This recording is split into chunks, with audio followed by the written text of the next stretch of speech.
સમગ્ર ગુજરાતની સાથે ધાનેરામાં પણ ધોરણ 10 અને 12 બોર્ડની પરીક્ષાનો શાંતિપૂર્ણ માહોલમાં પ્રારંભ થયો।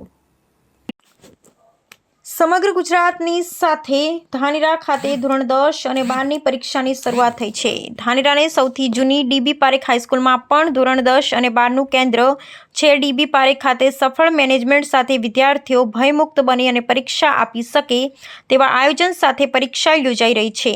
વિદ્યાર્થીઓને શુભેચ્છા આપવા ભાજપ શહેરના પ્રમુખ તેમજ જિલ્લા ઉપપ્રમુખ, મહામંત્રી સહિત કાર્યકર્તા આગેવાનો તેમજ ધાનેરા પોલીસ સ્ટાફ અન્ય આગેવાનો હાજર રહી વિદ્યાર્થીઓ સરસ પરીક્ષા આપી ઊંચું પરિણામ લાવે એવી શુભેચ્છા આપવામાં આવી હતી।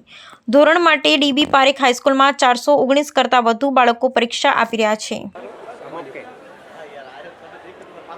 આજરોજ ધોરણ 12ના સામાન્ય પ્રવાહની પરીક્ષાઓ ચાલુ થઈ છે, જે સંદર્ભે ભારતીય જનતા યુવા મોરચો ગુજરાત પ્રદેશ દ્વારા આ કાર્યક્રમ આપવામાં આવ્યો છે, જેમાં ધાનેરા શહેર યુવા મોરચા દ્વારા વિદ્યાર્થીઓ પરીક્ષા આજે 12મા ધોરણની ચાલુ થઈ એ નિમિત્તે ગુલાબનું ફૂલ, પેન અને મોઢું મીઠું કરાવી અને દરેક વિદ્યાર્થી પરીક્ષા ખંડના અંદર પોતાના વર્ષ દરમિયાન જે પણ તૈયારીઓ કરી એ પુરવણીના અંદર એ પરીક્ષાની તૈયારીઓ ઉતારે એવી ભારતીય જનતા યુવા મોરચાના તમામ કાર્યકર્તાઓએ આજે એમને શુભકામનાઓ પાઠવી છે। આ કાર્યક્રમના અંદર ધાનેરા શહેર ભાજપના પ્રમુખ શ્રી તરુણભાઈ મોદી, આ શાળાના આચાર્ય જેમની જોડે હું ભણ્યો છું તેવા ચેનજીભાઈ માસ્ટર સાહેબ અને ભારતીય જનતા પાર્ટીના સૌ કાર્યકર્તાઓ આજના કાર્યક્રમમાં બાળકોને શુભેચ્છાઓ આપવા માટે પધાર્યા એ બદલ સર્વે કાર્યકર્તાઓને ખૂબ ખૂબ અભિનંદન।